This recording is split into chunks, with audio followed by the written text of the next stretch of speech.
changed a lot of things. A lot of things. You can imagine when did this happen?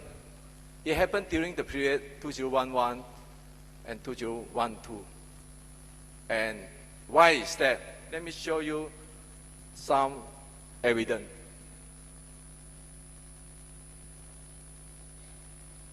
You see how Apple going up just for 1 year, 2012.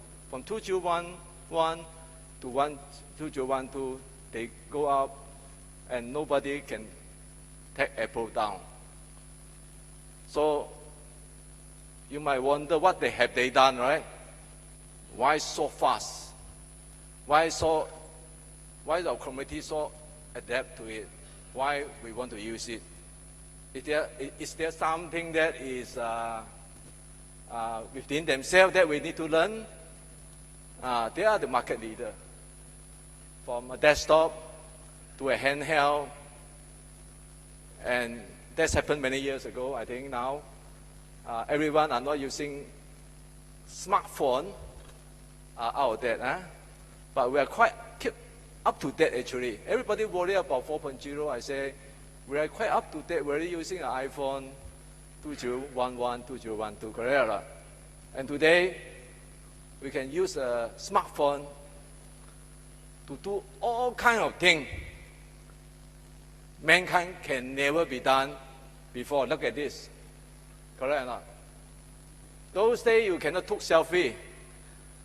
Now, if you know 50 years ago, selfie is experience, then you have invented something like that. Correct? So, iPhone able to do that. Okay, you can imagine that. Those days, during the Apollo time, I say they are quite connected in the space technology, correct? But they don't have smartphone. They're quite connected. So a lot of opportunity in this space, in this 4.0 space, talking about smartphone, smart campus, smart solution. And we know what happened after the smartphone, right? Taxi. Taxi are not very happy even until today. So they used to have 37% of market share, and then they come down to 6%. That's why they are very angry. Very angry man, still very angry. Now our Grab taxi also need license now. Government have kindly extended them. And of course this Uber guy have took 71% of the market share. And so many, in this sharing economy, so many people are given a job. Because if you travel around the world, I ask them why you want to drive Uber, why you want to drive Grab, because they say, I don't have enough money. So this one can increase your pocket money, okay? Of course we work. Very hot topic. Every day is news, we work.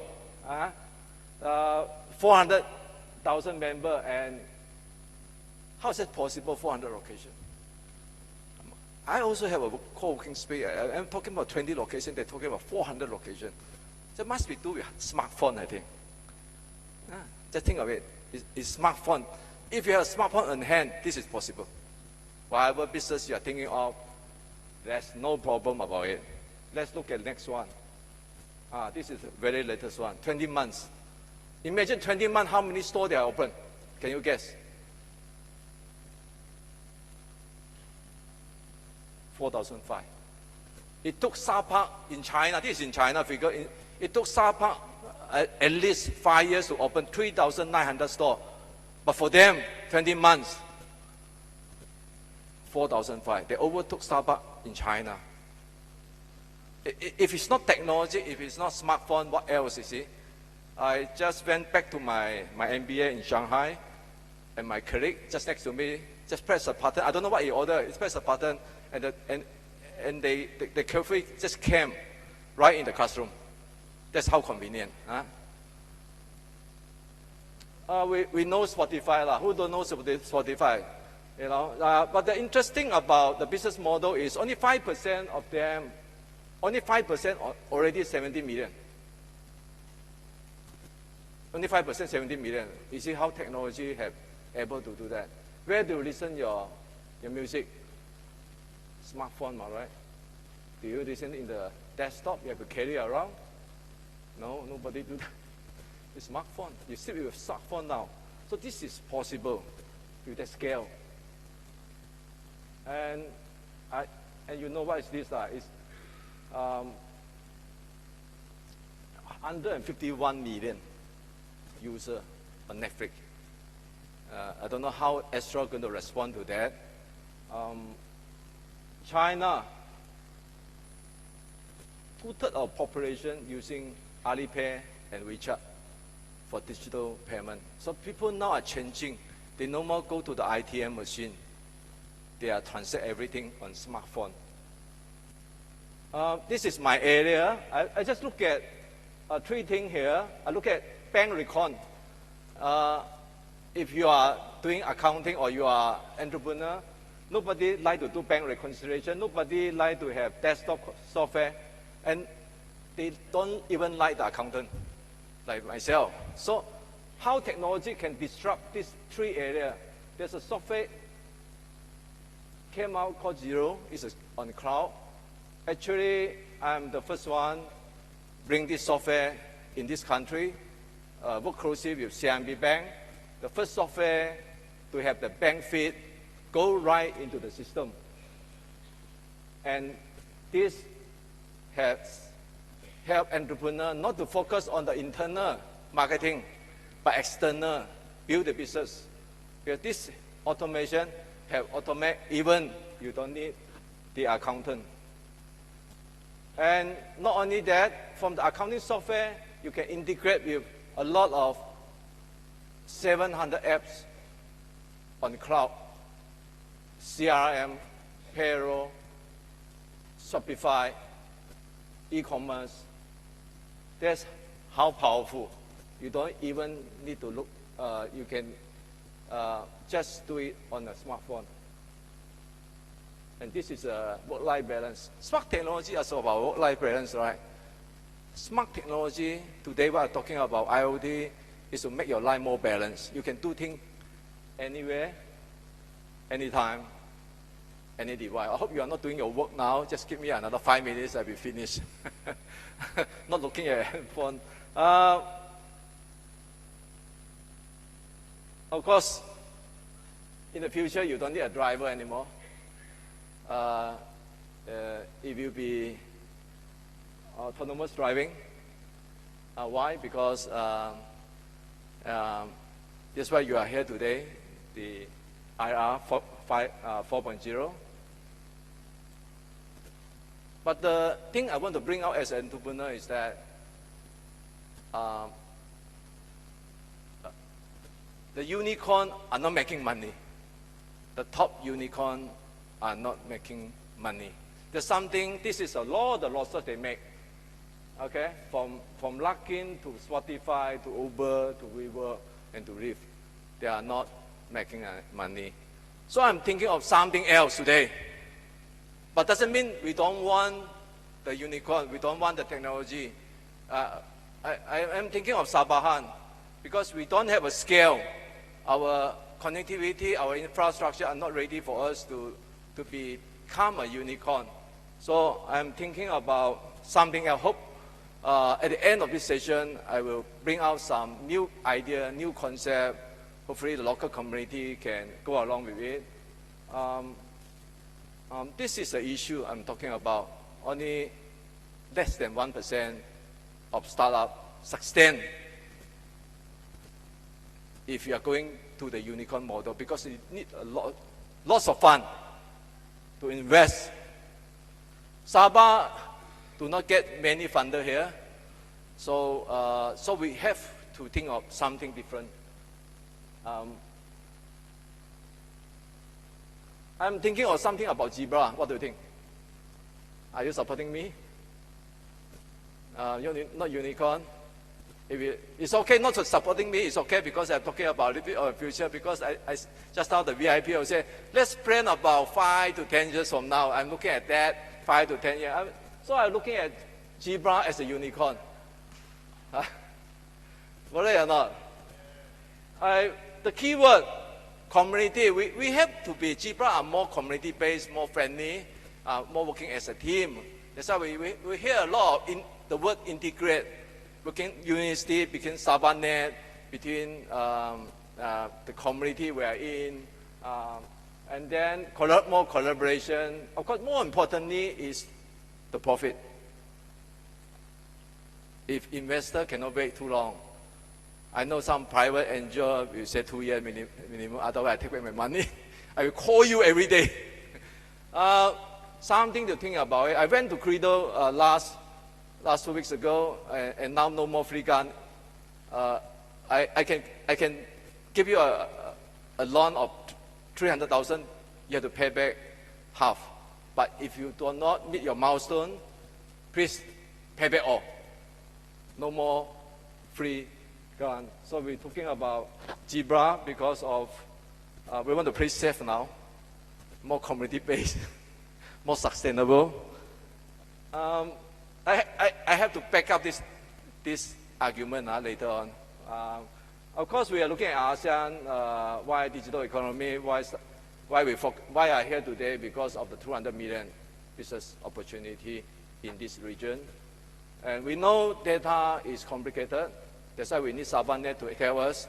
Where should we do better? How do we make more money? It's complicated for entrepreneur. I think for every one of you here, if you're IT people, have no issue. But people like us study accounting and be an entrepreneur, we have issue. But the data will be increasing more complicated, but only 0.5% analyzed. And I hope I'm not talking about that, but I want to change. That's how in the morning I said, everybody talking about 4.0, why I should move on to 5.0. But 5.0 is my theory, is my theory. But they are coexist, 4.0 and 5.0. I'm looking.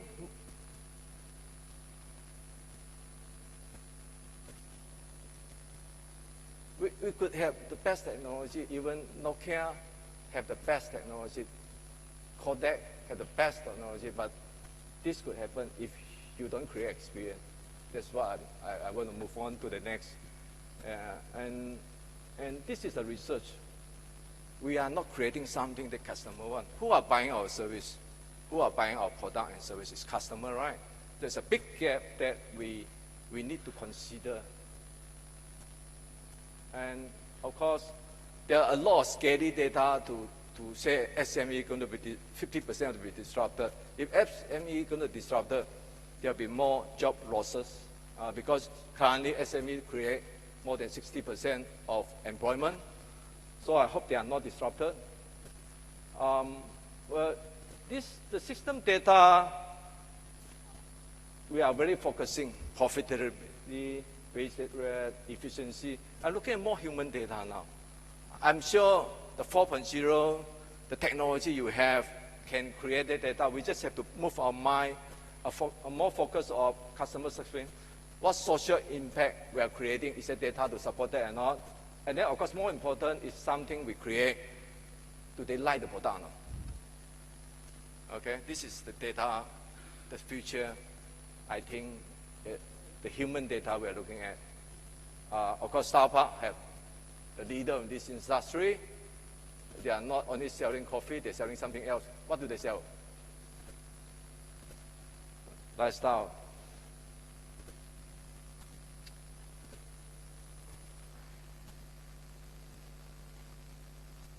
What Starbucks is selling is experience, right? It used to be $1 US dollar. Why we still want to pay more just for a coffee? Additional $4 just to consume a Starbucks coffee. There's some, these are the things are moving up on the value chain. So I think experience is sustainable. That's why I said Zebra, unicorn, more focused on the experience. And IKEA is providing the experience. Why? If you go into IKEA, they will twist you around until you're also confused. At the end of, when you check out, and you buy a lot of things on check out.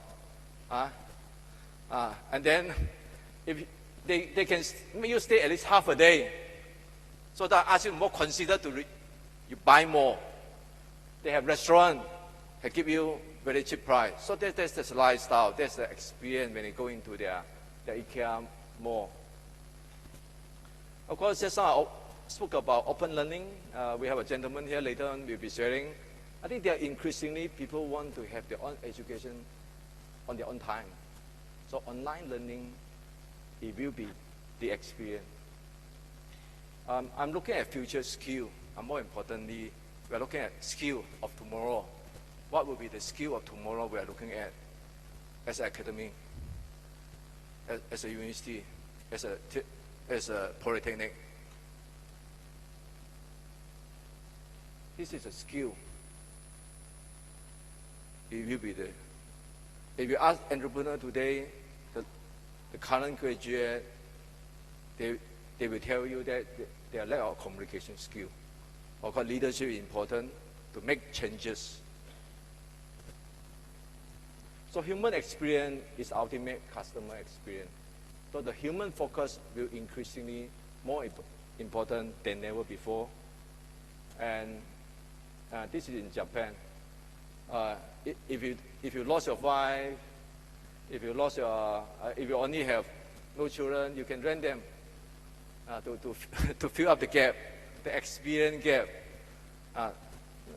No other purposes. It's just a family gathering. There is a gap. There is a gap of human experience. Okay. Business are moving on, but we need technology to help us. Okay. And I'm going to show you Gojek, a unicorn in Indonesia. They are not only a ride-hailing platform, they are changing life. It's a life experience. Is there music?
So today, this is my close to my end of my slide. I think technology is the way to go. Please invest. There are a lot of experts here. Later on, they're sharing among them what technology can use to create the experience. Of course, human experience in future is just sustainability. Think of that sustainability in the future. When I talk sustainability, also talking about profitability. Okay. Of course, disruption is here to stay. Every day there's a good news, and we have to create a culture of learning. Is to adapt and they adopt technology. I think these 2 days there will be a lot of technology for you to consider, to adopt, and to adapt the culture in the organization. For myself, my office used to be like that. I'm turning around to become like this. That's my office, because human experience are very important. We have increased our value of services to create more experience, not only for ourselves, for outside, external, is entrepreneur hub. Try to create more entrepreneur, make them more sustainable. They make money, I make money.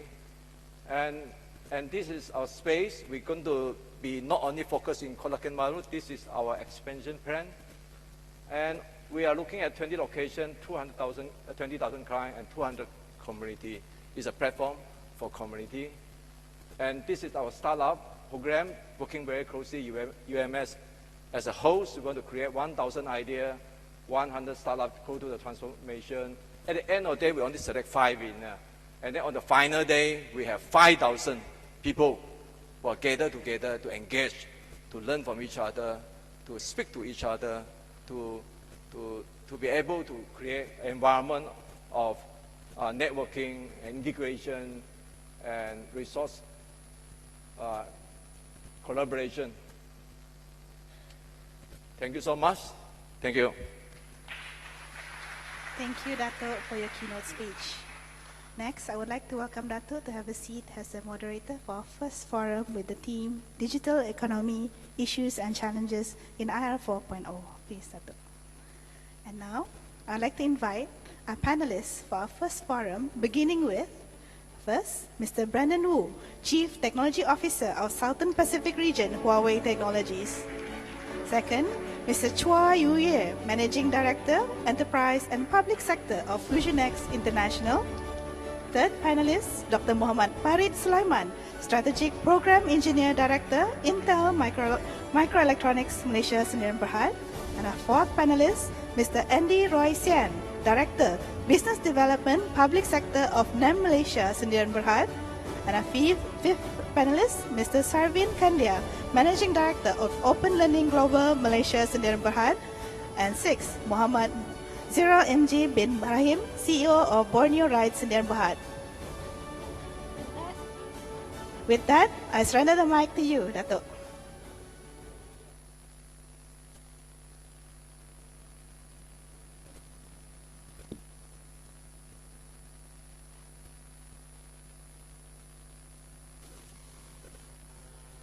Oh, hello. What do you think of the presentation?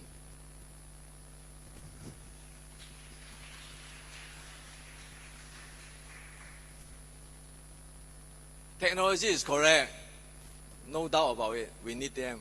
These are the experts here. Without them, we don't have experience at all. Because today business, you are not talking about a small number of customers. You're talking about a big number of customers. You need data. You need to know what they want. There's a still huge customer gap that we need to solve. So, including public service, SME service. These are the experts. I will let them introduce themselves, explain how they can, in this IR 4.0, how in their technology that they are doing, what experience that they have, that they can bring this technology experience to Sabah. Okay, I will pass the mic to, on my right, from Huawei Technology, Mr. Brandon Wu. Thanks, George. Very good morning. So, Huawei as a company, we have been very actively involved in the industrial revolution and also look at the digital economy across different countries. So far we actually very actively presenting 170 plus countries, and we actually delivered jointly with a lot of customers. Currently, we already have 35 plus the cases, helping the countries to build up the infrastructures, and which is a very fundamental part, and to have the digital economy and also the infrastructures enable industrial revolutions, and be prepared for the changes that are coming, particularly on AI, whether we're probably going to discuss a bit more later. So yeah, so we have actively we've been actively involved, and we also contributing, and we also putting our technologies to build a better experience in the whole process. Thanks.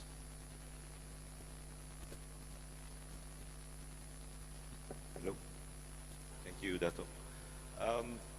FusionX is basically a data technology company. We focus a lot on our own products in the area of big data, analytics, IoT, AI, machine learning, and IR 4.0.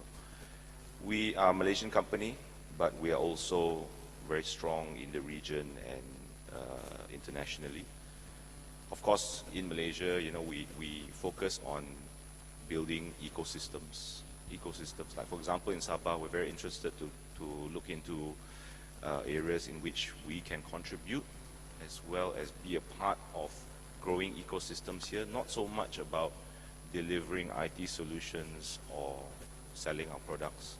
I think that's an objective that can be achieved if you look at the long-term picture of growing the ecosystem, especially in areas that are the hot topics right now, like IR 4.0, for example. So there's opportunities in many areas such as trade facilitation, in manufacturing, in smart tourism, smart cities, and so on. And we're looking towards that collaborative effort that Datuk George had mentioned in terms of working together with partners, working together with the industry, and with the government, of course. So I hope, you know, that's something that develops out here as well as, you know, within the country and the region as well, because I think that's beneficial to all the stakeholders in the value chain, really.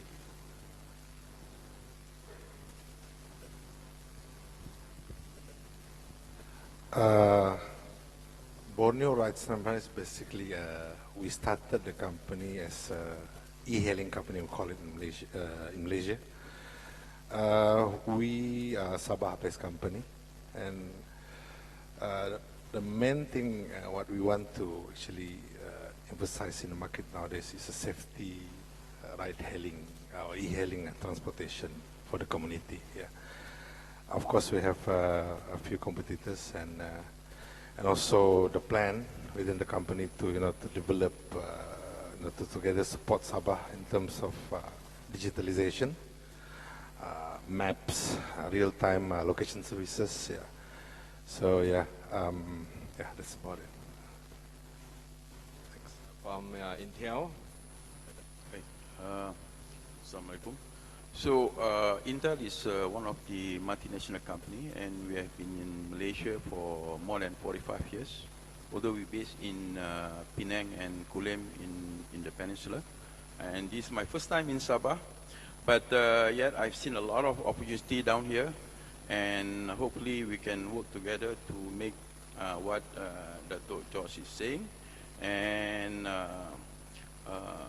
you know what Intel is doing. Intel is the main microprocessor supplier. We supply microprocessor from laptop, from all the gadgets that need to be processed towards the PC, towards the server, and we are one of the top IoT company in the world, where we have building block from sensor, hub, networking, all the way to data center.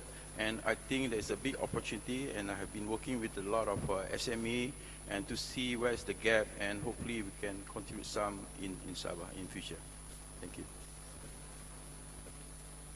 Malaysia. Good morning, everyone. My name is Andy Roysian. I'm actually from Kuching, Sarawak, your jiran sebelah.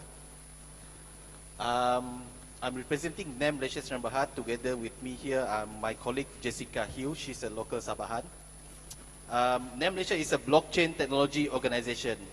If you heard about blockchain, some of the protocols that are famous in the market like Ethereum, Hyperledger, Neo, NEM is one of the well-known protocol in the market. But the interesting fact is you don't find any of those protocols having physical office in Malaysia, so you have NEM in Malaysia to support you. Since last year, we've been talking to SabahNet and also JPKN on how we can help blockchain technology adoption in Sabah, to begin with the Sabah State Government Digital Government Services. One of the topics that is actively discussed at the federal level is how we can actually create a highly transparent, efficient, and accountable government, which in turn can help to drive foreign direct investment into the country with blockchain technology, right? So that is something that we are excited to talk about. We would love to have further chats with you at our booth outside, and want to see how we can work together as an ecosystem to grow our Sabah economy and Malaysian economy as a whole, while driving talent, retention and management. Thank you. Yep. I think blockchain for me are very complicated, and it's important because I just now I heard about efficiency and transparency. This is what we want. Efficiency very important and transparent. Just now I mentioned about online education. Then we also have an expert here on open learning. Now learning become very open. Can you explain that? Thanks for the flattering opening. Hi guys, my name is Sarvin. I'm the MD of Open Learning Malaysia. Open Learning actually started in Australia in 2012. We came to Malaysia in 2014. The company's actual goal is to increase access to education. Is how do we use a platform like ours to kind of scale education, bridging the gap between the corporate trainers to higher education players to the people on the panel. How do we get the education from them and scale that? Because using a platform to increase access to education will ultimately improve everyone, as well as reduce the cost of education as well. That's about it, actually. Yeah, thank you. I look at our this distinguished gentlemen. They don't have a question. I have the question. I hope they are prepared for the question. They are the one to answer the question. Okay, the first question is to talk about the digital economy and what are the major contributor in the Malaysia digital economy. That's the question. Digital economy in Malaysia context, the definition of digital economy. What are the major contributor in the Malaysia digital economy? Anyone want to answer this question? I think the future have big part of this. You have the look like all the data is in your hand now. Yeah, I think in terms of the digital economy, it is really about it cuts across the typical traditional verticals that industry has always been classified by, in the sense that now virtually every company has got data, and every company aspires to have that presence online. But the reality of it is there's still a long way to go. So I think digital economy for us is really about data. It is really about making use of that data, making sense of that data, and bringing that to the relevance of your business organization or your agency in terms of deriving the insights and the ability to take action on those insights and derive business value or results based on that. Beyond that, really, it's at the end of the day about that connectedness, the experience, as Datuk George was talking about as well, understanding your ecosystem, understanding the environment you're in, and the ability to understand your customer better and predict even what they are interested in or what they would want. So I think that is the core of it, and that's also interrelated to, I think, to IR 4.0. Data is that link, I believe, between the digital economy and IR 4.0. IR 4.0 is really, in a sense, very focused on manufacturing. But I think in today's terms, it cuts across, because whatever happens in the manufacturing sense will have that spillover effect into downstream and into the consumer space as well, and vice versa. As as you understand more about what your customers need, what your customers want, that then goes back to the ability and the capability of your manufacturing facilities to produce the products that suit the market needs. Yep. I think I did a lot of technical work. I'm not sure. I think most of you are from technical background, right? So there are no issue here, lah. But let's be a bit more realistic. about if we can embrace Industry 4.0 or not, can or cannot. Okay, let's think of that question. And how are we prepared for this? If we have limited resources, including human capital, including infrastructure, including technology, so how with this challenge, how do we move forward? I think the next question will be more on are we in the mature stage or still in the infancy stage for our digital economy for Malaysia? As a layman, I know some figure. Even for business to adopt, to have a website, in Malaysia, less than 20% of the business have website. Now this is interesting. Meaning 80% of the SME don't think the digital economy are relevant for them. So maybe on that note, maybe we'll invite anyone who would like to speak more about the topic. Well, Huawei as a company, that we have been engaging with different countries on the IF 4.0. So there's a study that by including our own experience plus some of the consulting company we've been working together. There's a different streets. You can roughly put this country into 3 different categories. So you have the starters. So just starting to embrace the Industrial Revolution 4.0 or digital economy. There's ones more called adopters, which we believe a big part of the countries in the world are falling under. There's a third category we may consider as the front runners. So these are probably the US and some of the Western Europe countries and Japan, South Korea. Malaysia, in our observation, would put them as an adopter.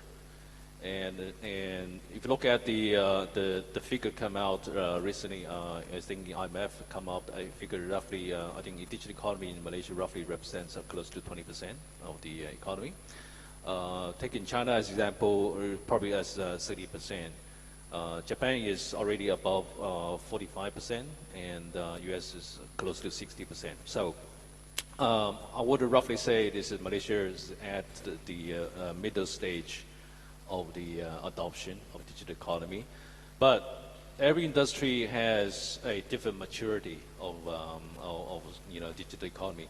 If you look at the OTTs, if you look at the banks, if the communication industries, media industries, those are probably at the top of the S curve. If we put an S curve describing the stage of maturity, but these other industries like agriculture, mining, oil and gas, even on retail, I think these are probably at this early stage of digital transformation.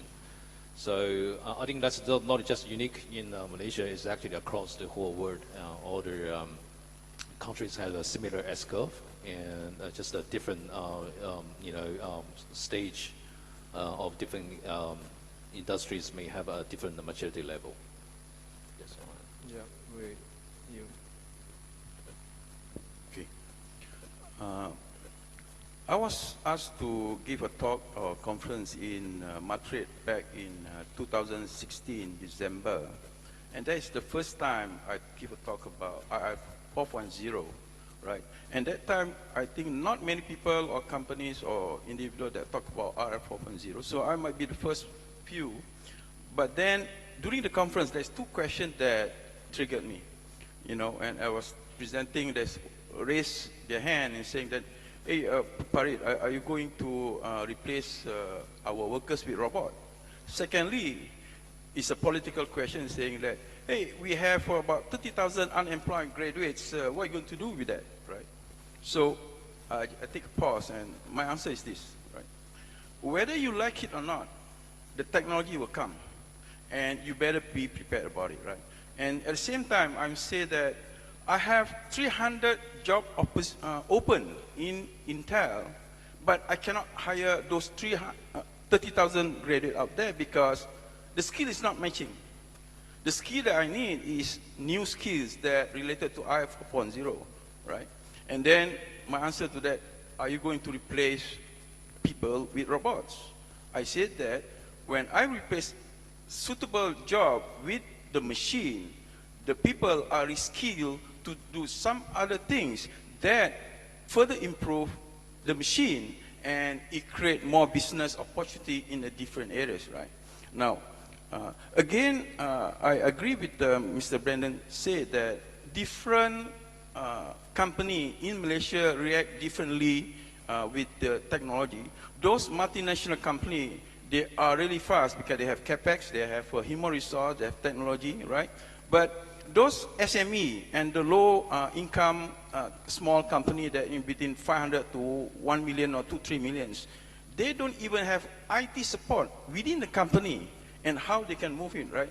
And spending about 50 to 100K investment to buy small server or to install some sensor, whatever it is, which will only get ROI after 6 months or a year, that take a lot of resource from them. And they will say that I better use the money to pay my salary for the workers, right? So there are areas that gaps that we should need to work with the SME, how to help them to be faster in catching up with technology.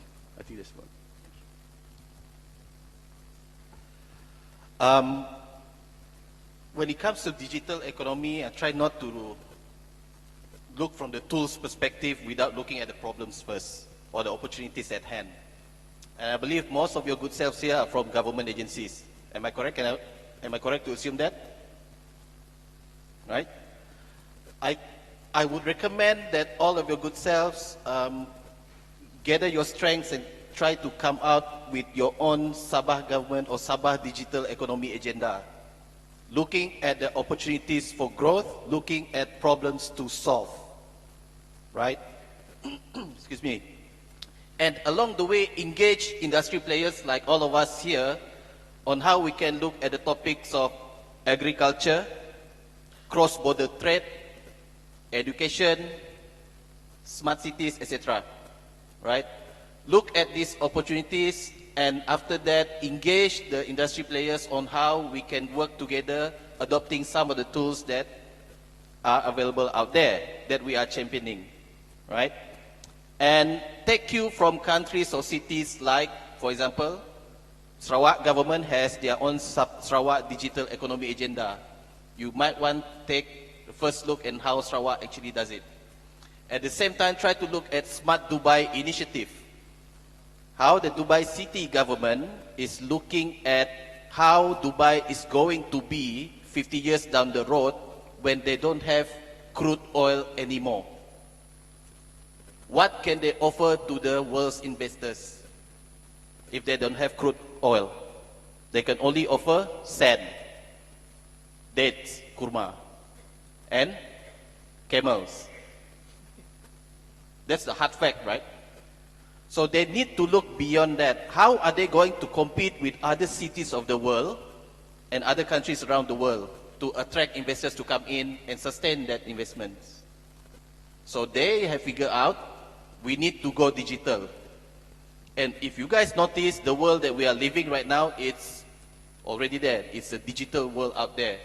So we can't say that I'm in this particular sector, this is not digital. Right? Because the world that we're living right now, if you see, let's quote Lazada, they are disrupting how retail is operating. Right? They're also disrupting how postal and courier business or logistics business are being done. Right? So look at these angles before you even look at the tools that are available out there. Look at the problems first. I always tell my clients, do not carry a hammer to look for a nail. Right? Because along the way you will encounter problems that require gergaji or saw to solve. Look at the problems, analyze the angles, analyze the importance, and prioritize where you should start first before you look at the tools. That's my take. Sarvin? Thanks. I think just summarizing what just happened, the answer is access. One of the issues, is access. Access to infrastructure and access to the education of it all. Infrastructure is a heavy one because there's a lot more capital outlay that's required. So that comes with its problems as well. But ultimately, everything we talked about is also a mindset. Right? It's the concept of actually understanding that it's important. Yes, we're sitting in a room right now and everyone here understands that it's important. But we are a very small subset of the population. It's how do we get everything that we have talked about here and today, and how do we get it to the masses? How do we get it to the SMEs who don't have a website? And I think that's step one, actually, in terms of how do we help the mass? How do we work with companies like them? How do we work with universities? And different countries have different levels, right? And let's not expect we're the best right now, but it's to tailor and localize the content, localize the education to just help the people. I think that's going to be huge when it comes to this whole agenda that we're talking about. Infrastructure is another point altogether, which I'm not the best person to talk about. But I think that's where we're going to come from. Localization of content, that's key, and creating access to that content, just to help people step by step, because you can't assume that they will get it right away. That's just not the way. Yeah, so a lot of sharing here. I just want to bring you three perspectives, then make it a bit more focused. If we talk about business, we are competing on what? Technology, right? That's been a long time. Those days you cannot afford to have a technology computer, even a laptop. Now, even my daughter have a smartphone at the latest model they need. So technology not an issue. The price keep coming down. Then the second is your business model. Why business model are so relevant? Because of technology. Just like the right herring is one of them, and then the Luckin coffee, because of technology, they're able to control 300,000 of stores because of technology. So we compete on business model plus technology. And the last, of course, just now I'm talking about competing with experience. These are three areas. So the next few questions, I think our expert here have answered a few of these questions already. With some talking about business opportunity. I heard about business opportunity in agriculture, cross-border, Binaga, and smart city, smart campus.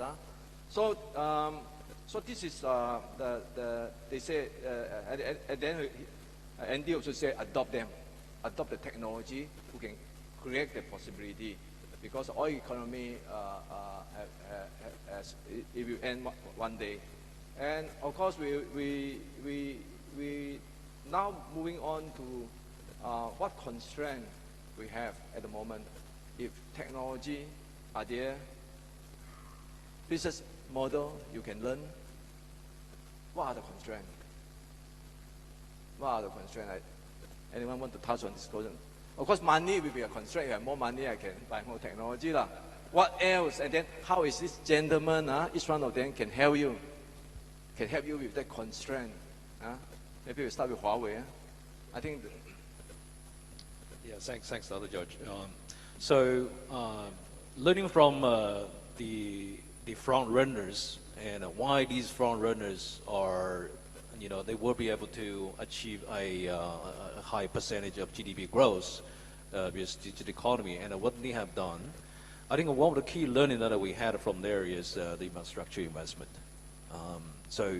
When you look at the Industrial Revolution 4.0 or more beyond, we actually, Huawei has a vision that in this context, everything is connected, everything is censored, everything is intelligent.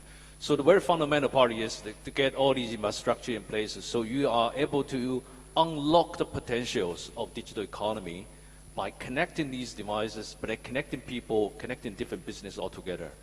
So I believe this is still a challenge across all the countries in the world, because the 5G introduction is going to unlock another level of potential of digital economy. And today we will look at the 4G and our experience of utilizing it, and the speed and all the data you are able to connect from the infrastructure is much more than in the world 5 or 10 years ago when we were using the 3G. So this is actually the first part that I was definitely want to say. This is infrastructure is still constraining the potentials that we have. So I will say this is the one. Second, on the technology part, I think this is a lot of things are introducing, but they are not fully realized. I believe this is continue improving, but without infrastructure, I believe this is going to be still be constrained greatly on the potentials.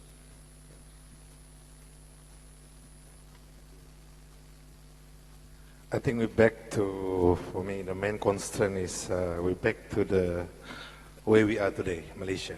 It's about, according to statistics, it's about 60% only our company fully on internet, connected to the ultra high speed of connection. Part of it, 40% of them going to broadband, and only like Datuk mentioned, it's about less than 20% having a website. So, competition or competitiveness is actually create an innovation. Innovation creates an invention, and it goes to revolution. So I think that is what we like today.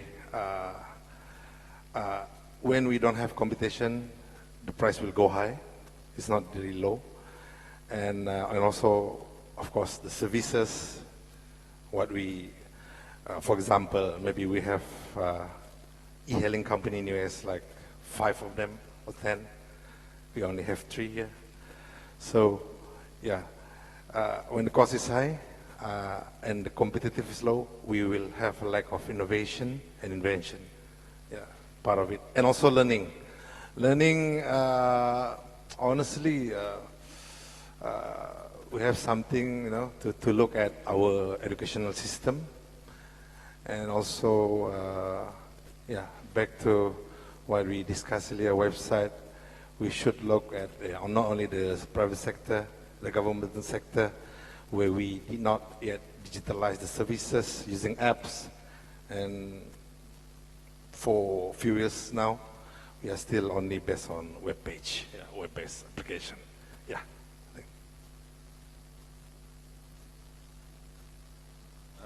I think echoing a lot of what has been said here so far, the challenges can be summed up in the sense of policy, infrastructure, education, and people. That, I think, is, whilst it's challenges also, I think there are opportunities there if they are dealt with correctly, in that order, pretty much. Beyond that, the paradigm shift needs to happen in the way our SMEs or our local entrepreneurs think about business, because the traditional way of producing a widget and selling that for X dollars is not only the only way in today's environment. As an example, Rolls-Royce, they make jet engines, commercial airline jet engines, and traditionally they are sold as a product, right? But in today's terms, what they have done with IR 4.0, and a lot of companies are doing this as well, is that they actually sell their jet engines at a loss. They sell the product at a loss, but they sell services, real-time diagnostics, maintenance on demand, and so on, which incurs a recurring revenue and a fee that actually now accounts for half or more than half of their jet engine revenue. So it's not about selling the product as much as it is about selling the services, which establishes a long-term relationship with the customer, as well as provides that customer experience with other benefits such as improving performance and so on, cost savings and what have you for the airline operators. So those kind of paradigm shifts need to happen with, I think, our local SMEs to think about how they're doing business today and think about how they should be doing it in the future. Because there are many, many opportunities, I think, where you can change the way you operate and thereby then create new opportunities and new revenue streams for yourself. Okay, I just want to add on the challenge. I think one of the challenge is to connect the people to the internet and also connect the devices, the machine, whatever you touch, to the internet, right? So on people's side, Malaysian, for example, I think the government has reached that goal. More than 70% of the population is connected to the internet. But on the device portion, I think we still lack a lot of percentage there to connect, you know, every devices. For example, the switches, the light, the aircon, or even you know, the monitoring system. That has not been done in a very faster way. So it can be a very simple switches, sensor connect. You know, if, let's say a switch light, right? So how much cost to take to turn that switches into digitally connected switches, right? So it can be very expensive or it can be very simple, you know. And in this building alone, how many switches? 1,000, 2,000, 3,000. So $1 can be with 5,000 switches is $5,000, right? But now we go back to the what is common to the community, agriculture, for example. So is the cow, the cattle that the people grow is connected to internet or not, right? For example, I was talking to one of the demo outside there. I said that, why don't you connect all the cattle with RFID tag? You know, every day the cattle rearers will, you know, take his motorbike at 6 o'clock p.m. and look for a cattle, where the cattle is in the village, right? And it takes them some time. But if all the cattle was connected to internet, you know, you put RFID, they just open their smartphone and pull up their apps and look at the seat. Oh, my cattle is at this corner of the village, and that corner, it just go and, you know, it simplify the world, right? So I think the challenge is not just new device that already be able to connect to the internet, but also the unconnected devices, which is all over the place, right? And if we have a good ecosystem, cheap enough to do some of this work, I think it will boost the digital economy activities. You know. Thank you. Actually, Mr. Chua kind of summarized it really well in terms of categorizing the four issues at play. Just to give you an opportunity at hand, right, is the speed of adaptation in education to match the job opportunities at hand. For example, the doctor just mentioned that 300 jobs opening in Intel, and how do we modify for that? One issue of that is speed that's coming from the universities or accredited bodies. Accreditation by itself, a global issue, is the speed. To change something in your syllabus and change something in your courses takes time, right? And then in terms of the infrastructure to get the education out there and internet and stuff like that, it's really hard.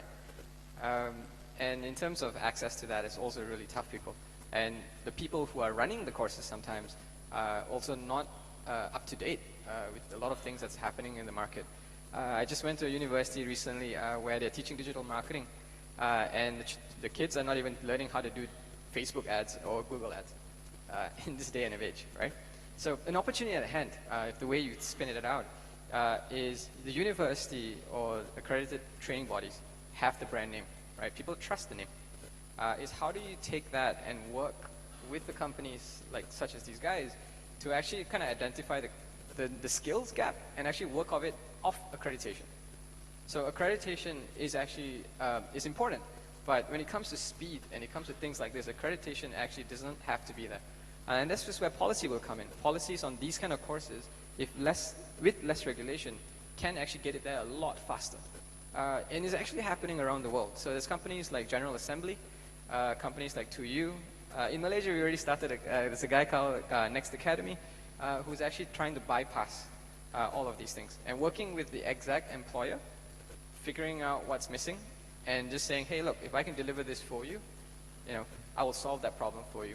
So accreditation is important, but it's also an issue that we face when it comes to digitization of the economy. Yeah.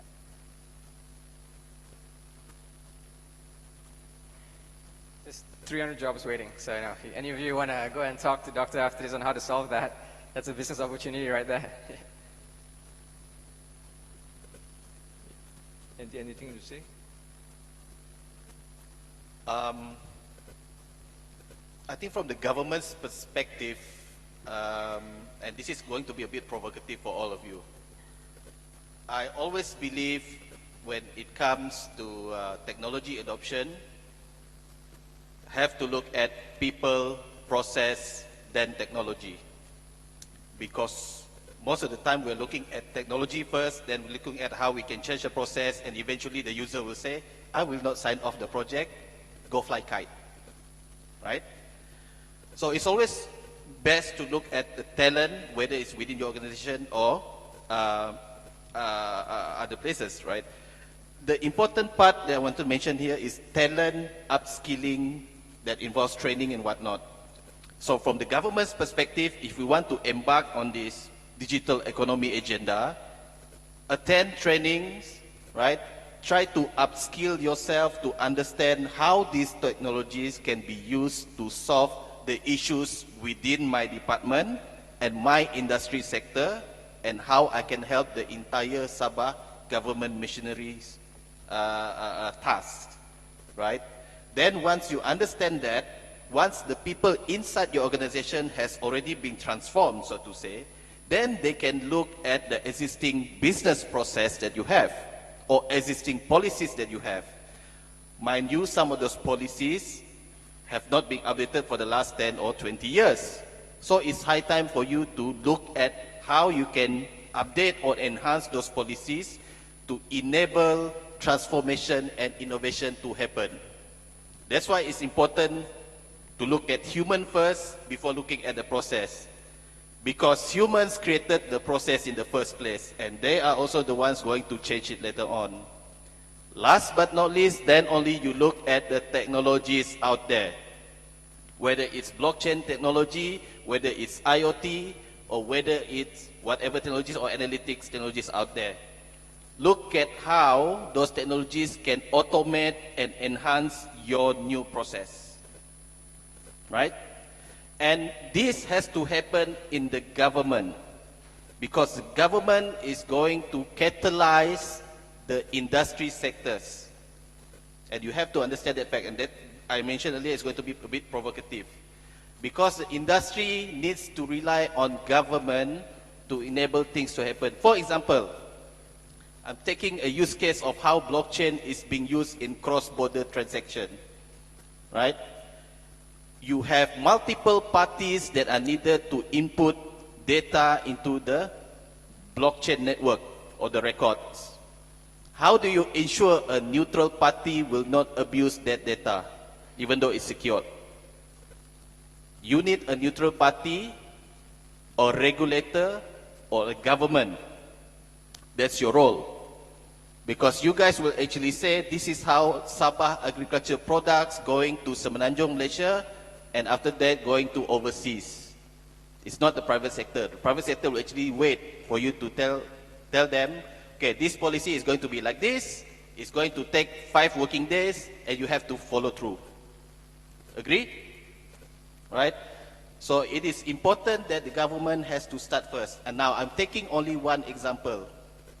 If you deep dive, if you have workshops, which we agreed to organize together with JPKN and SabahNet and our industry partners, we will deep dive into on how we can look at specific industry clusters, the issues that you have, and how we can help you to guide you on how the policies need to be changed and whatnot. Thank you. I think Andy also answered one of the very difficult questions for us. Especially for the government, I don't know. I said I want to skip this question. Okay, I think we are very open. This session is good. We still have 10 minutes, then we'll open this to the floor. It comes back to us, it's about our culture again, human adaptation. And then I heard about our current process are no good because they need to automate that. Of course, my question also to all of us is that, is there urgency to change or not? Is there? urgency? Or can we wait? If there are no urgency, I'm sure we will not change, being a human nature. A lot of pain points we have to look at. I think our Chief Minister, Honorary Chief Minister, mentioned about cost and competition. Some of our experts here also spoke about that. If something that is cost over the benefit, would we change or not? Some of the things we have to measure. Last time I have a privilege to be with Professor Dr. Abdullah Ghani, and he said, asked me not to mention about this, but never mind. I think I can share this.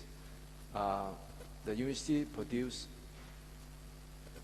900 IT graduate a year,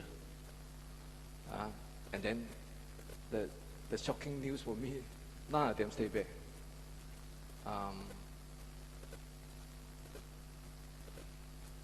Why is that? I think of a few things. Some of my friends in the IT industry, especially Chris is there. Chris in and Sabanet and Mr. Ling and a few others in this industry. No job for them, So I'm thinking of it. What about the local staff who have idea like our local staff in the IT industry? At least you can create some job for those IT people to stay back. If we are lacking of human resource, we have. I'm sure Professor have the human. We mentioned about to help to automate some of the process, but the other fear will also be coming. Where is these people going to go? The manual, those are used to manual work, and when it's automated, there will be a job loss. So all these things, it's a lot of consideration. On this, balance this. Anyone want to answer this? Well, I think if you look at globally, the IT tenants in general is not oversupplied. It's not supplied. It's actually, on the contrary, there are significant gap of requirements of the tenants that you need in the new digital economy. So I think this is more an issue of connectivity. Imagine the tenants with the requirements, with the market. I think this is one of the it shows like I probably cannot immediately get direct immediate multi offers, but in general I think the market is there. It's on the other side is to answer the question whether it should be you can take the time, but I think this is probably if you look at the GDP growth in general, like China has been like a 6 to 7% in the last 5 years. It's very flat.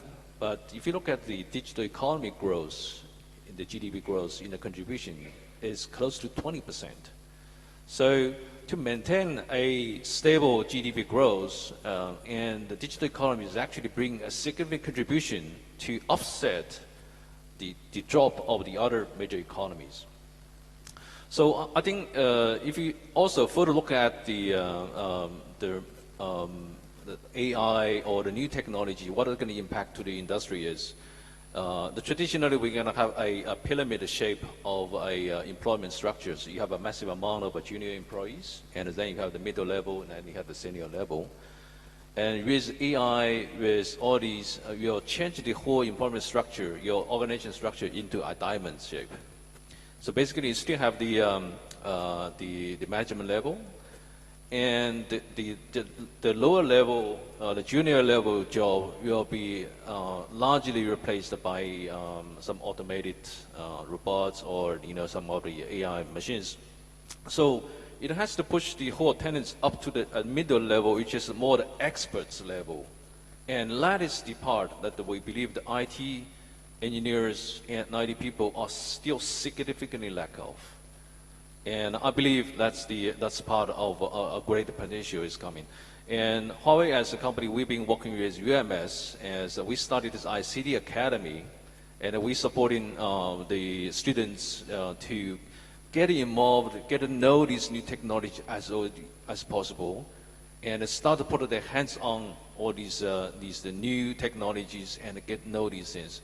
So then it can be the major resource pool for the new startup companies and the new with the new technologies that they can further introduce, further into the innovation to the country. That's my take. Maybe I can add to that connectivity, right? So this is what we call chicken and egg situation. You have IT engineers, whatever it is, but there's no data to analyze. When you have a lot of data, there's no IT people to analyze, right? So in this situation, I think we get back to the source of the data. If the machine, if the trees, if I want all the palm trees be connected to internet, if I want all the animals to be connected to the internet, then there will be tons of data to be analyzed, and then that's where the IT job is available, right? But if there's a lot of IT person or engineers, whatever it is, but there's no data to analyze because nothing is connected to internet, then of course we can talk about 4.0 until to the sky, but nothing is got done because there's no data, right? So the basic thing is about data. Any new business model based on digital, they are based on data. If you don't connect the unconnected devices to get the data where the sensor is not there, the sensor can be a temperature sensor, vibration sensor, humidity sensor, but if it's not connected, there's no data and there's no business model, right? So basically, I do believe that we need to have, infrastructure to collect the data, and then where the security data come in, where the IT people come in, where the data scientists come in, and you can create new business model out of it, right? Thank you very much. I would like to echo some of the my fellow panelists actually add to the discussion, and I would like to call upon all of your good selves from Sabah State Government to start and continue your engagements with industry players here in Sabah, get their inputs on what and how Sabah is going to look like in the next 10 to 20 years. Where do you see your beloved state is going to be? Align that agenda with them, right? And engage them on continuous basis. Now, I recall I was part of the discussion on National E-Commerce Strategic Roadmap by MITI, a ministry under federal government. It was a big effort because MITI was looking at and the champion together with MDEC, champion for our national e-commerce agenda. One of the key agenda is to help drive cross-border trade, to be specific, export. If Malaysian SMEs or businesses can export more, then our economy theoretically will become better. Agree? But how do you enable Malaysian SMEs to export faster, smoother? How do you create a unique selling proposition or competitive edge for Malaysian SMEs and products? It requires a closely collaborated arrangement between the government of both federal and state levels together with industry players. How many industry players in the e-commerce sector? You have Lazada, which is a marketplace. You also have the e-payment companies like Alipay, iPay88, the banks. Then you also have fulfillment companies, those who are operating e-commerce warehouses, those who are in the logistics and supply chain, those in postal and courier sector. How do you align these people? Through constant engagement, getting these people to play this thing called team sport is not easy, right? But we managed to pull it through. As you can see, in the past 2 years period, the e-commerce volume within Malaysia continues to grow steadily. You have a lot of e-commerce sales, right? So look at that angle on how you want to bring on grow digital economy agenda in Sabah, taking cue of that national e-commerce strategy roadmap.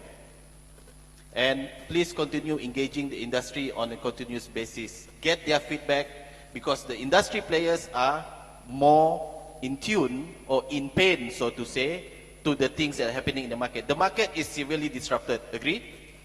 They are feeling the pinch, and they need you from the government to be part of this journey to solve their issues. That's my take.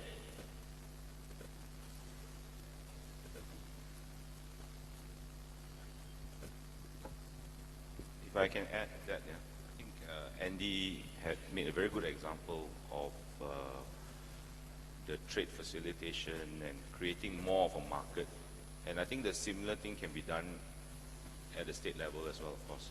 So from FusionX point of view, from our experience in terms of trade facilitation, we actually provide that trade facilitation platform for Malaysia to be able to connect to global marketplaces, to be able to connect all the stakeholders in the value chain and provide that digital processing of trade rather than the traditional paper-based approach. So there's performance and efficiency gains there, of course, speed to fulfillment. But I think what is relevant perhaps in the context of what we're discussing today now is that it also opens up new markets where in a traditional, for example, a traditional SME, they might not even be thinking about that. So in our experience of doing this now, we're actually doing this in a number of countries. But of course, you know, Malaysia being our home base, we want to be able to do as much as we can. If you do something like that for the state, for example, you suddenly open up the market for SMEs who've always been thinking about selling locally or selling within just the immediate region or neighboring countries. Then suddenly there's an opportunity to open up trade to China, for example, which everybody wants to do, but not necessarily always the case. Then it comes down to data. And you know, where the data is available, you can then help SMEs look at the appropriate market for the type of products that they use. With that, you know, that creates more volume, more job opportunity, and adoption of new technologies, or the possibility of adoption of new technologies, because as the sales increase, the need for higher production increases as well. So therefore then automation, then it spills over to a shift of reskilling your employees from being just operators to moving up the skills ladder towards doing more specific things that automation or technology cannot really do. Yeah. So all of this is really interconnected to be able to achieve the kind of objectives that I think the state should be looking at, the industry should be looking at as well. Thank you. I think they have spoke quite a lot. I think the floor already silent means they're listening. It's good news. I think I also saw no one looking at the handphone, which is also good news, even though we are 4.0, but their human connection are very important. Eye contact even more important. I'm going to sum up. How many minutes we have open to the question and answer? 30 minutes, 10 minutes, okay. Okay. I go to sum up for what they have said. I think Brendan have spoke about your latest technology about 5G infrastructure. He also asked us to be more focused on digital growth, Digital growth not purely about invention in technology. I think a lot of speakers have been talking about your old process need to be automated. That's where cost saving, that's where profit increases. Just like converting your expenses into income. Does it make sense? Not investing more expenses, but converting your current process into income with less cost, bringing down the cost. Of course, the IT, there are a lot. If we embrace digital technology, then Professor Abdullah will not look for me and say, where's the unemployed graduate grow? We're going to have more job here. IT staff are high shortage, but we don't want our IT graduate go to Hawaii. Stay in Sabah. Of course, Dr. Pilot spoke about, he's very passionate. I heard a few times about agriculture. Connect your device with cattle. Something to think about it. And then with data, so that the IT people have something to crunch the data. And of course, ND, state government need to have a roadmap for the next 5 to 10 years, even 10 to 20 years. And what do you see? That is in urgent that need to change now. Okay, for Salvin will be he's passionate about open platform learning, so open up a platform for everyone to learn something new. Future name, Mr. Chua. I heard he said selling things at a loss. New business model. The exchange selling at a loss. Wow. And then make money from the services. Something new, very dynamic. And of course, future humans should not be more focused on operation, more like a coordinator or integrator. And Mohd, our local startup, and very brave because we know our market are very small, Sabah market. If we combine all the Biniaga market, then our local startup will be more dynamic, more dynamic, and more market share will be bigger. Thank you for taking that challenge, the local IT startup. Thank you so much. And I will just conclude here that IT is to stay. IR 4.0 will not be disappear. Entrepreneur, especially, it has opportunity like never before. Many years, SME have been invited to Alibaba platform to sell your product there, to sell your services there. I think business or service sector need to focus more on the product innovation. Spend more time on that. Innovate product, collecting big data, and things that they want. Product that they want. If we focus on China market, product that China market want, not product that you want, the China want. So adapt, change, and service that they are required to serve them,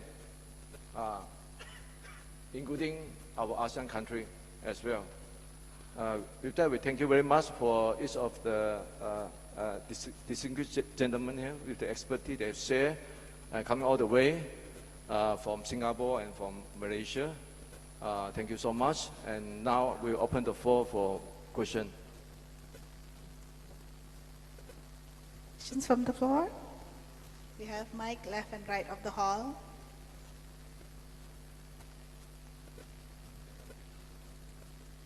Yeah.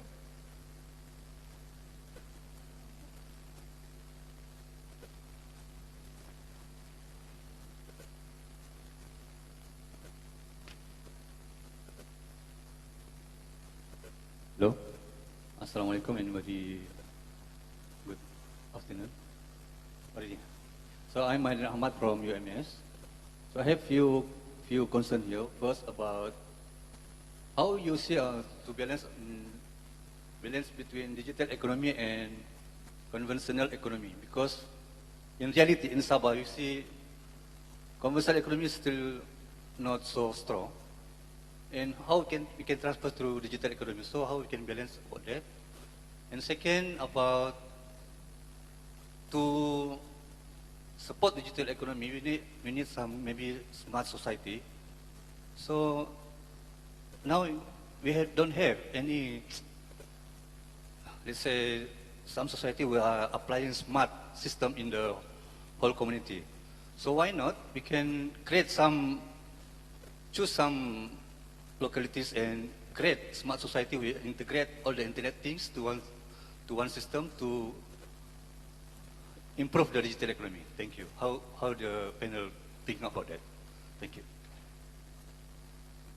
Yeah, I think a couple of years ago when I did my paper in Shanghai, and then in Shanghai there is one city that there are a lot of sensors. Why this is important? Because they want to know who are coming to this property. It's a real estate company, but they have all the sensors to know who are coming and what do they buy. And then they have a machine to connect all the F&B shop, all the shop, the retail shop, so that they can check the data correctly, and then also fit into who are supposed to come into this real estate. So this is something that that was 3 years ago. This very smart, and then make it more for people who are coming to look at a specific service they are able to provide them. So there's no resources wasted for renovation that unneeded, product that are needed in this area, because they are looking at different things. Yeah. So this is something that are needed, especially so that if real estate company have concept like that, I think IT people will have more job, and then system will be in place, and people will be accepting this thing. Anyone have anything to add? Yes, thank you for the question just now. He actually packed everything under one question, so it's going to be an attempt to actually try to answer that. I would love to share with you, and I hope you guys will do this research by yourself. Try to research on Taobao Village in China. Right? So that initiative, the problem statement on that initiative is how they can energize rural economy and reduce or prevent the migration of youngsters to city centers. Now, what happened was, when rural economy in some parts of rural China actually went so bad that it forced the younger generation to migrate. Same case with us over here. I'm a local Kuching boy, but I couldn't find good work. I have to work in KL. Same thing. You have a lot of Sabahans. For example, my colleague Jess, she needs to go to KL to find better work. Right? So what will happen? The rural economy is going to suffer even more. Right? The old folks suffered and died alone. You heard about those cases, right?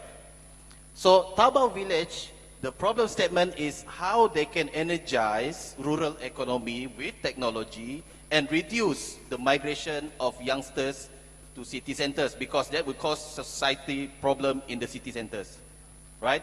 Overpopulation.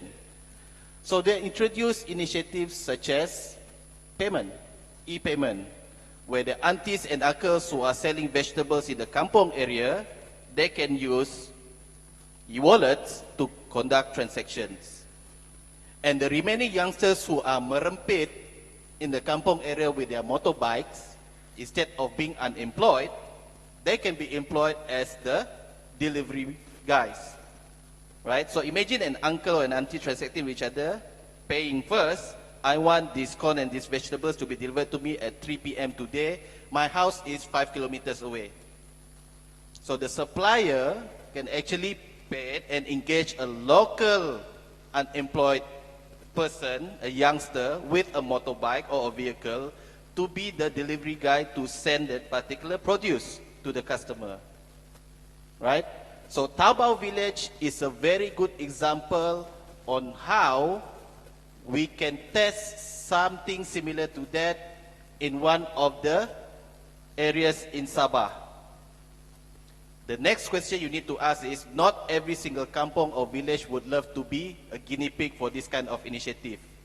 Look for stakeholders who are willing to be part of this wonderful initiative. Not all are open to this. So be careful. All right? Thank you.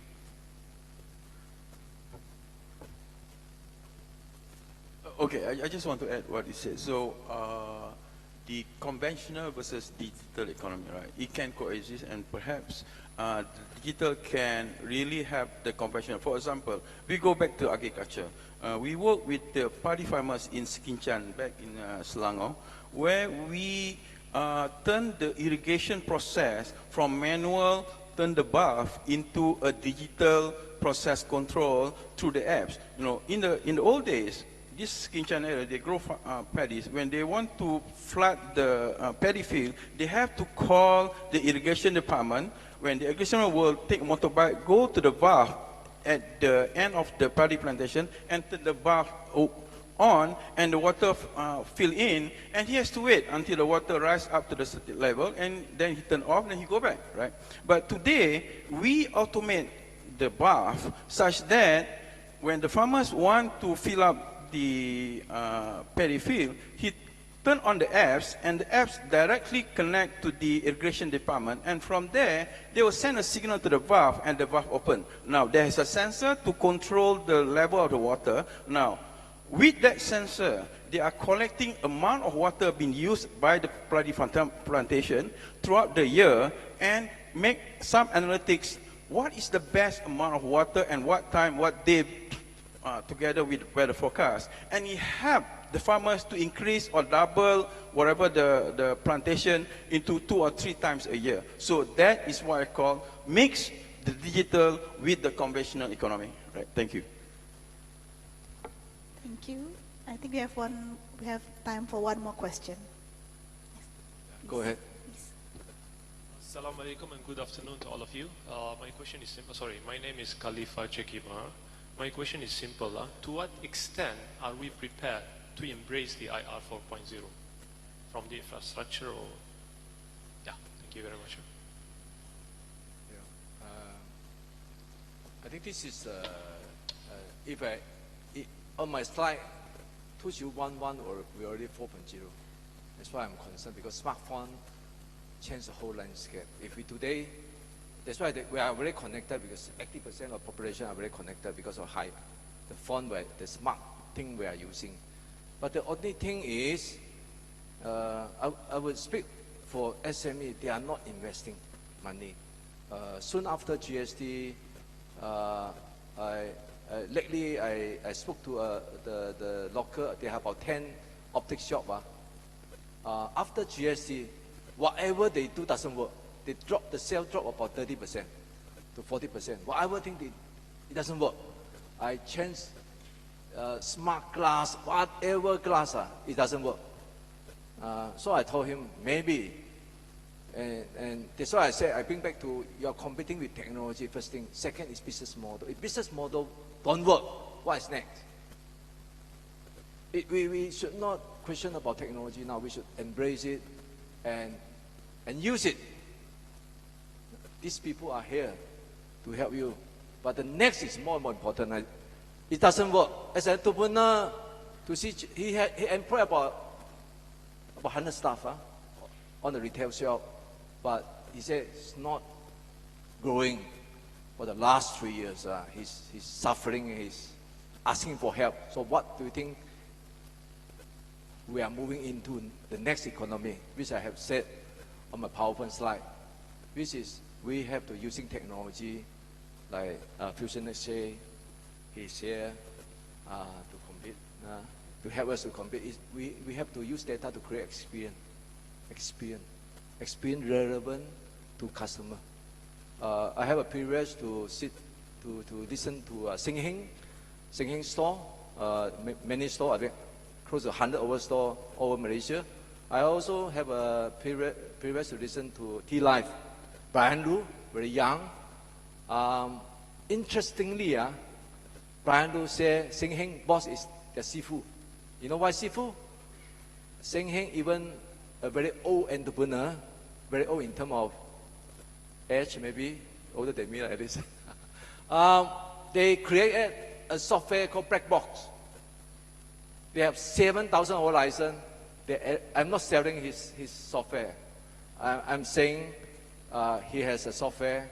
This software only $1,000 US per month. You can use it. This is a big data software. This is the data analytics software. This is predictive data analytics software. But who are using that software? T-Life. You don't need to have a software engineer to create the software. It is available. T-Life is using it. T-Life target is 1,000 stores. If you have 1,000 stores, you just adopt a technology and no question about asking, just use it. There's no time. No time, because the experience is where they should complete. Of course, now T-Life have went into drive-through store. The next thing, they are moving into petrol station or small kiosks. That's the business model. You see, that's why I said we are in this. Technology is here. We have the technology. You can speak to our gentlemen later, speak to them. Because of time constraint, we have to end here. And before we end, I think we like some of the VIP would like to take a photo with you. Thank you very much for coming. And we have lunch, right? We have lunch later on. Thank you so much. Thanks. Thank you so much, Datuk. And thank you to all our panelists today. As a token of appreciation, we would like to present our panelists with a certificate of appreciation. Before that, I would like to invite Yang Besar Professor Dr. Abdul Ghani, Dean of Faculty of Computing and Informatics, to the stage to present the certificates.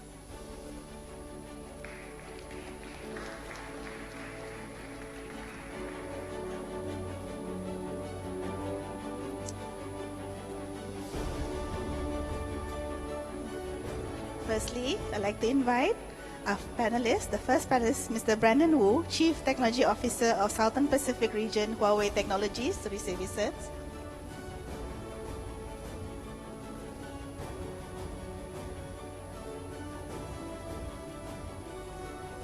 Mr. Chua Yu-ye, Managing Director, Enterprise and Public Sector of FusionX International. Our third panelist, Dr. Muhammad Farid Sulaiman, Strategic Program Engineer Director, Intel Microelectronics, Malaysia, Sdn Bhd. Our fourth panelist, Mr. Andy Roy Sian, Director, Business Development and Public Sector of NEM Malaysia, Sdn Bhd. Our fifth panelist, Mr. Sarvin Kandia, Managing Director of Open Learning Global, Malaysia, Sdn Bhd.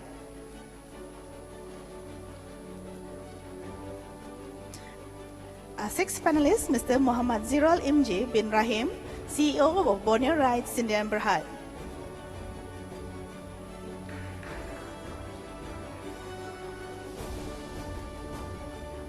And lastly, but greatly, our moderator and keynote speaker of the first forum, Datuk George.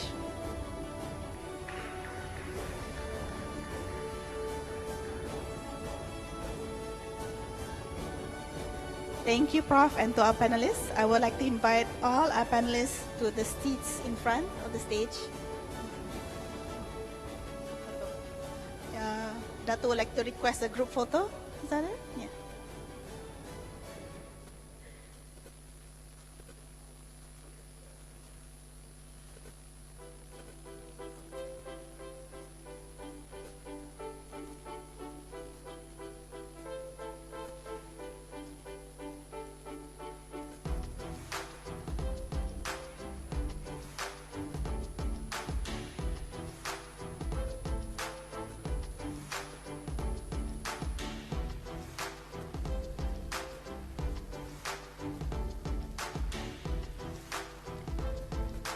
And now to our next event, before we head out for lunch, is the first round of Lucky Draw.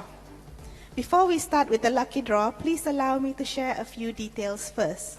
Participation of the Lucky Draw are for those who have registered through the Google form where your name will be added to the wheel that will be shown on the screen soon. A name will be chosen randomly by the app, and you will be given a ticket to claim your prize at the registration table outside this hall. Please come forward, or we'll come to you and take your prize ticket from Mr. Sharul. Mr. Sharul, please raise your hand. There he is behind the hall. Should the lucky winner be selected fail to claim the prize at the count of 5, we will pick another winner from the wheel. And a note from the organizer, the main prizes, which I'm not supposed to tell exactly what, but among the prizes is an iPad, will only be presented up for grabs after the third forum. Now, let's get to our first winner. Can we see the wheel, please? Okay, let's start. The first winner. Good luck to everybody. Okay, let's spin.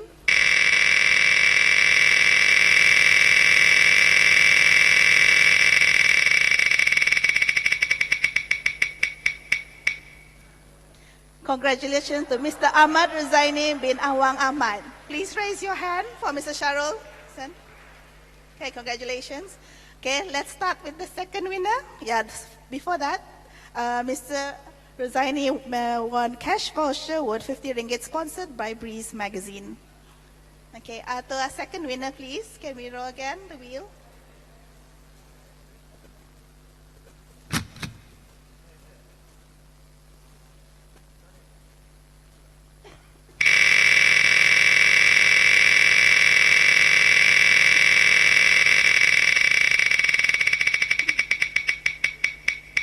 Congratulations to Ines Ajik. Please raise your hand. Okay, counting once. Puan Ines Ajik, counting twice. Counting 3, 4. Hey, Boogie. Okay, let's roll again.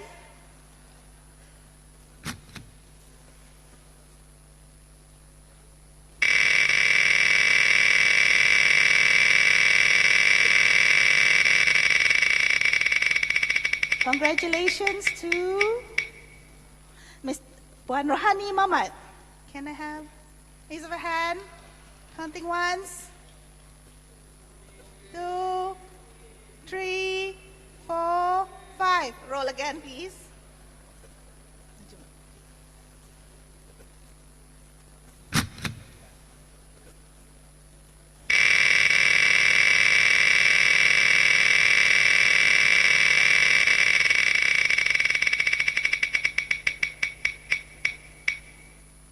Congratulations, Puan Dolores Liwas. Dolores Liwas. Are you in the hall? Okay, congratulations. We have a winner. You won cash voucher worth RM50 sponsored by Breeze Magazine. Okay, let's go with the third winner, please.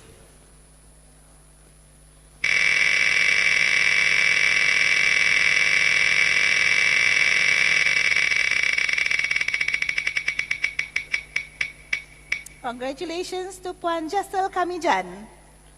Can I have raise of hands? Puan Kamijan. Puan Jasel Kamijan. Counting once, twice, 3, 4, 5. Roll again, please.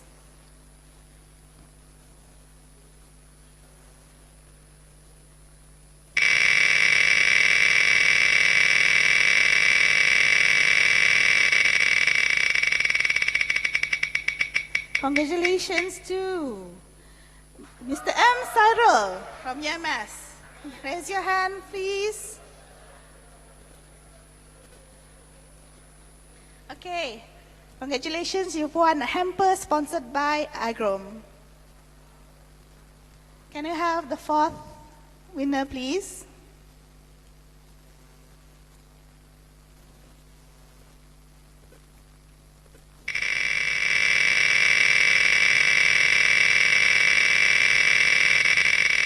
Congratulations to Mr. Eng Tek Chong. Any winner, please? Raise your hands. Okay, we have a winner. Congratulations, you've won hamper sponsored by Sabah Computer Society. Can we start with the fifth winner, please?